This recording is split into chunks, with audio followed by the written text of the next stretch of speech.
น้องน้ำประเด็นยังอยู่ได้นะเราไปเด้เศร้าๆวันนี้กันเนาะอากาศลมเย็นนั่นเลยพี่น้องน้องวันนี้ก็ได้ทางน้องชายเพื่อนนี่เนาะยังดีหลักขึ้นเงินเราก่อนพี่น้องพดเกือบกันปึ๊บปึ๊บปึ๊บปึ๊บโอ้โหทางนี่กินสงกรานต์คนเดียวบ่น้องละ สบายดีเนาะโดยสบายดีโตน้องน้ำน้องละไอ้ขออนุญาตติดระเบิดจ้ะเนี่ยโตเนาะเดี๋ยวไรใครย่อยแต่เศร้าทีละโตเราเห็ดเหลื่อมมากพี่น้อยเนาะเหยียบไปได้แต่ว่านี่เนาะเปื้อนเห็ดลาสูพี่น้อยเนาะโอ้ขากลีนี่เพิ่นทำความสะอาดพี่น้อยเนาะต้องตัดภาพมามื้อนี้บรรยากาศยามเช้าพี่น้องเอ้ยเนาะแวะเวียนเข้ามาทางอันบ้านน้องน้ำเพิ่นพี่น้อยผู้ข้างหน้าก็ซอยแห้งกันวุ่นอยู่พี่น้อง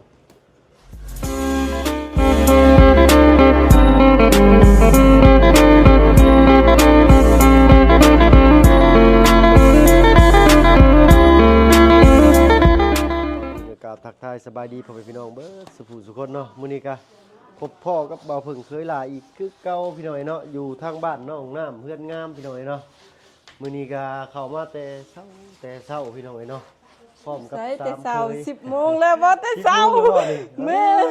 เราเบิ่งบรรยากาศพี่น้อยเนาะอึมครึมอยู่เด้เนาะเพื่อเฮาเดินทางขึ้นมาอีกบ่จานบ่เพิ่งเขาว่าแต่เช้าประมาณ7 โมง7 โมงเนาะเช้าสิเจ้าเนาะโอ้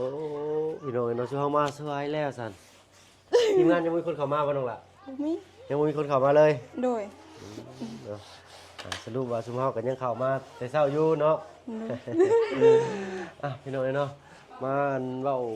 พูดคุยกับน้องน้ำสักหน่อยก่อนพี่น้อยเนาะมาโอ้ลมกับเพิ่นก่อนเนาะเดี๋ยวมาเห็นเพิ่นทำความสะอาดแต่เช้าๆพี่น้อยเนาะเบิ่งอากาศนี่คือยังเช้าๆเด้พี่น้อยเนาะเพราะว่าแดดบ่มีเลยเนาะแดดส่องลงมาบ่มีเลยมีแต่มืดครึ้มจะว่าฝนสิตกอีกก็บ่จักมื้อนี้เนาะไปติดตามรับชมกันเมื่อยบ่น้องล่ะบ่ฮ้อนซื่อๆเนาะดูล่างคักได้พี่น้อยเนาะเพิ่นเฮ็ดแล้วเบิดแล้วเนาะดูตัวน้องนุ่งคือบ่เห็นสิมาเฮ็ดซอยน้องมันก็ไปเล่นยาเขาเรื่องเขาเนาะโอ้ฝนบ่ได้หัวบ่น้องหลานเมื่อวานนี่บ่เอามาเบิ่งก็บ่ได้หัวนะเนาะโดย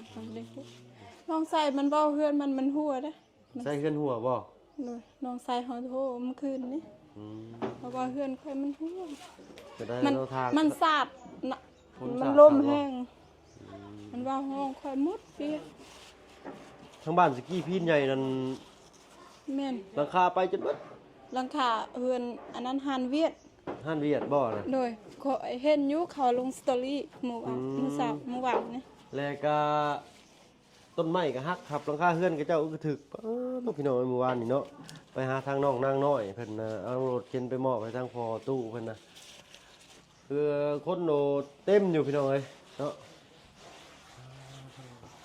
หูเขาแค่ตรงละเหลือไรใครย่อยแล้วก็เนาะคือสิงามร่นอยู่ดอกเฮือนหลังนี่พี่น้องเนาะเพราะว่าอยู่กับคนขยันมียังคือกันพี่น้องเนาะสิอยู่ร่นนานเสมอเนาะทางหน้าเพิ่น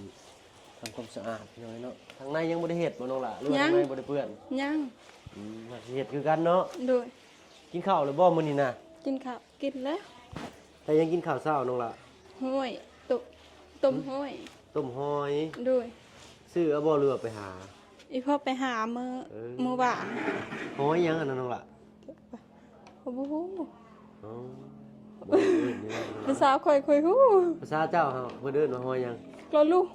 ฮะกลอลูกรอลูกนี่เด้อเพิ่นไม่ถูบ่มีบ่น้องล่ะบ่มีไม่ถูบ่มีพี่น้องเอ้ยเนาะไม่ถูบ่มีเดี๋ยววันดงสิเบิ่งมาให้เด้อน้องล่ะเด้อโดยเอาเป็นไม้อัน ไม่ถูแบบเป็นผ้าเนาะพี่น้องเนาะชุบน้ำแล้วก็ถูอันนี้เก็บลังได้พี่น้อยเนาะ เก็บลังอยู่บ่น้องล่ะ บ่บ่ได้เจ็บ เห็นภาพนี่สิก็ดีใจพี่น้อยเนาะสมกับเราจากได้อหลีเนาะผนังนี่ก็เสร็จได้อยู่บ่ผนังนี่เสร็จได้เนาะพี่น้อยเนาะบ่เป็นหยังดอกเนาะเสร็จได้ ขอโทษขออภัยพี่น้อยเนาะจ้ะอากาศมื้อเช้ามื้อวานนี่ก็ฝนตก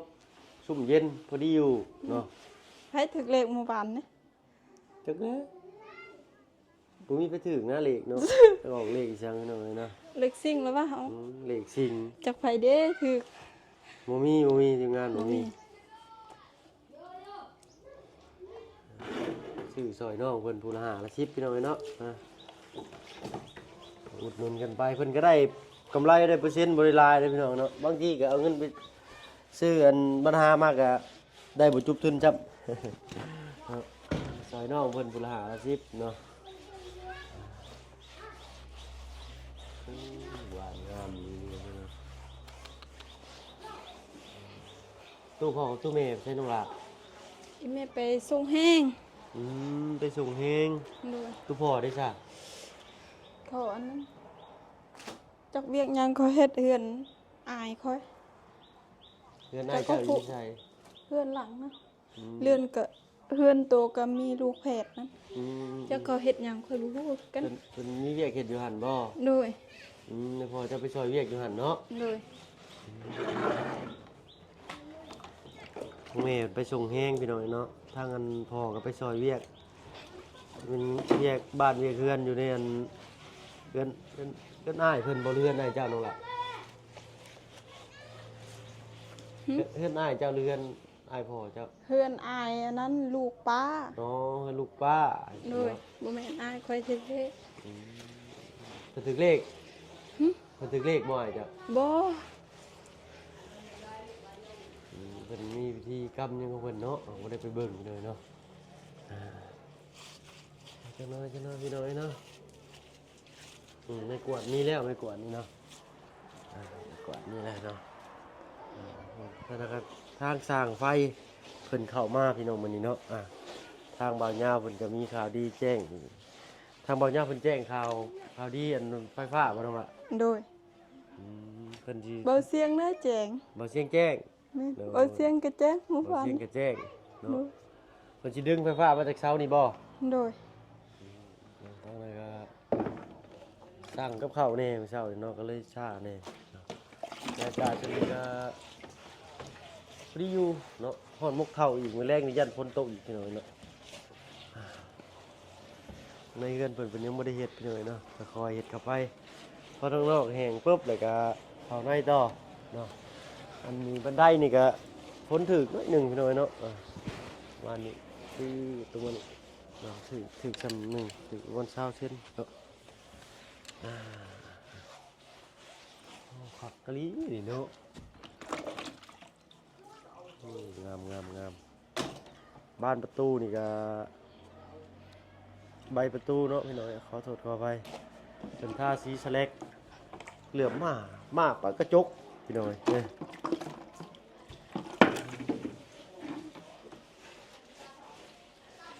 บ่ได้อันบ่ฮู้เพิ่นบ่มีไม้ถูพี่น้อยเนาะเฮาก้มโอ้เบิ่งเอาไปสิได้เบิ่งให้ได้น้องหลาเด้อไม้ถูอ่ะ บ่มี เพราะว่าเบิ่งออกไปนอกอ้ายสิเบิ่งมาให้เหรอ โดย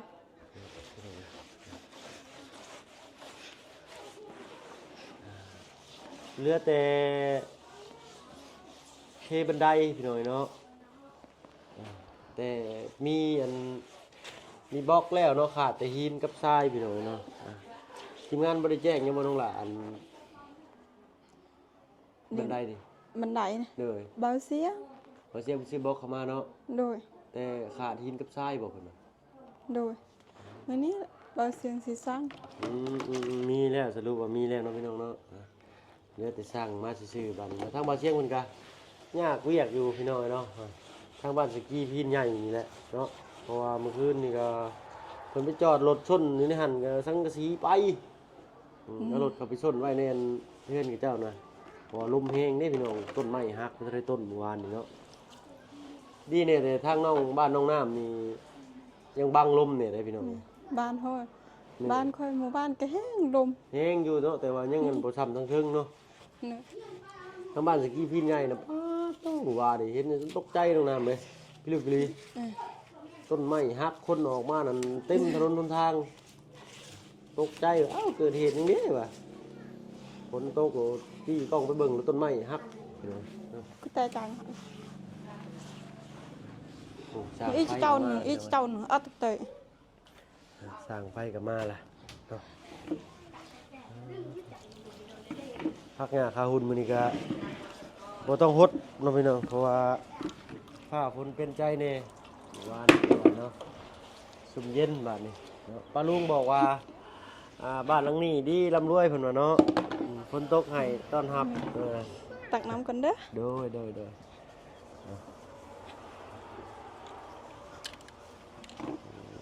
ำ จนไอ้ลูกเหล็กเอาจับ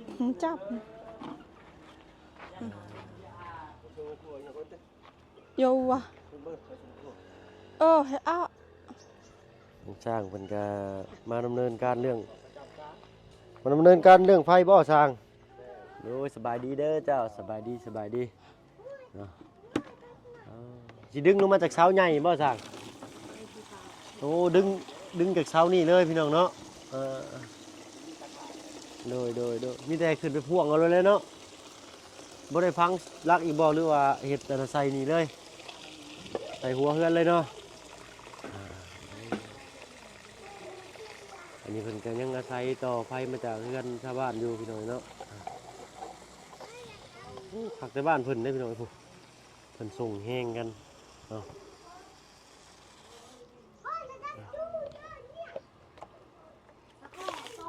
มันเต็มรถใหญ่เลยคนเต็มอยู่ในทางนั้นกล้องชูมบ่เห็นเลยคนเต็มพี่ต้นไม้ใหญ่พี่น้องเฮ้ยมาแล้วบ้านนี้เอ้าไหนล่ะ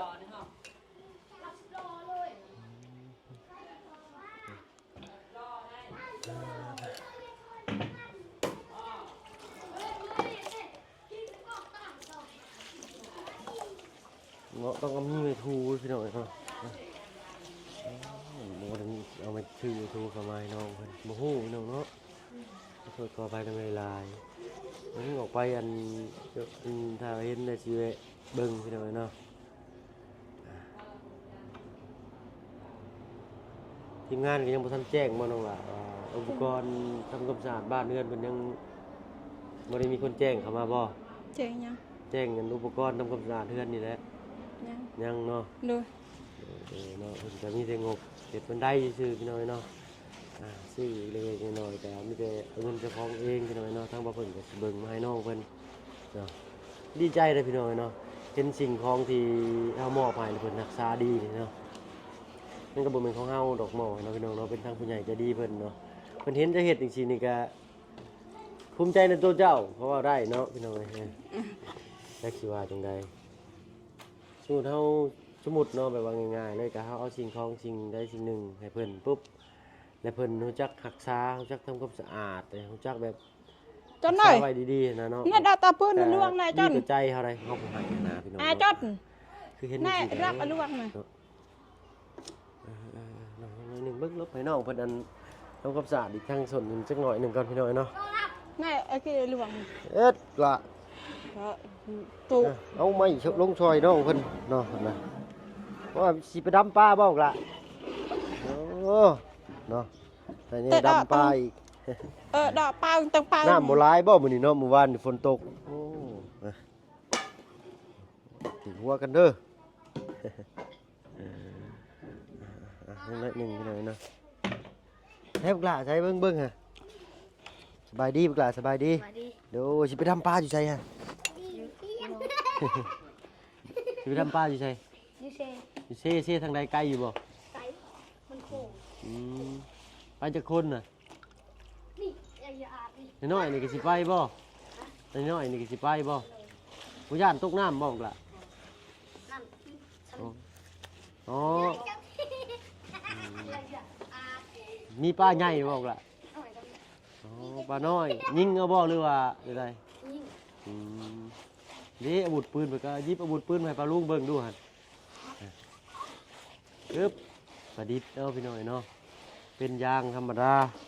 ยางอันติดรถยางใส่รถพี่น้อยเนาะระวังมันอันหลุดสิกันเด้อปึ๊บย่านได้ข่อยนี่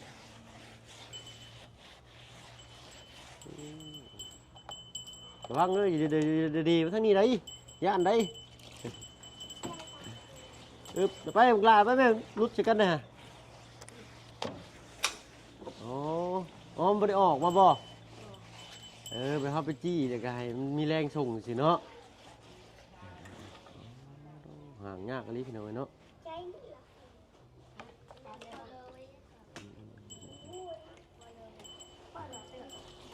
ตามวิธีชีวิตชาวบ้านเพิ่นพี่น้อยเนาะ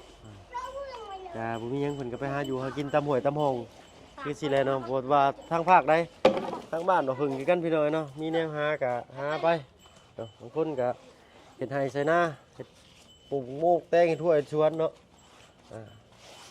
คนใดมีอัน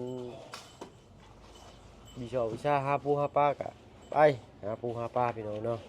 บ่ได้เลี้ยงชีพดำรงชีวิตครอบครัวแต่ละมื้อแต่ละเว้นนั่นแหละเนาะบ่ว่าภาคใดพี่น้อยเนาะทางนั้นใส่ปุ๊บปั๊บพี่น้อยเนาะกินข้าวทางนั้นเนาะเพราะว่าเขาต้องเร่งทำเวลาว่ายังสิไปทางอื่นอยู่เนาะน้ำเหือไหลไข่ย่อยเราก็ได้พี่น้อยเนาะน้อยเนาะเอาเบิ่งทางหลังบ้านไม่ไปเก็บมากองไว้นี้น้อยเนาะไม่ตัวนั้นจะเก็บบันไดมันดีขึ้นใช่กายพวกไม้ไว้บ่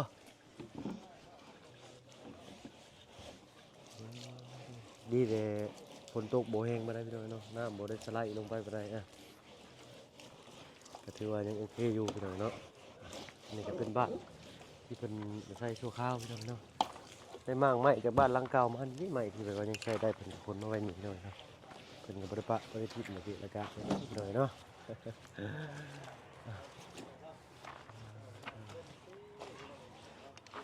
เบิ่งพักกันกับพี่น้อยอันน้องน้ำไปจอบเบิ่งพักเจ้ากันเด้อเนาะ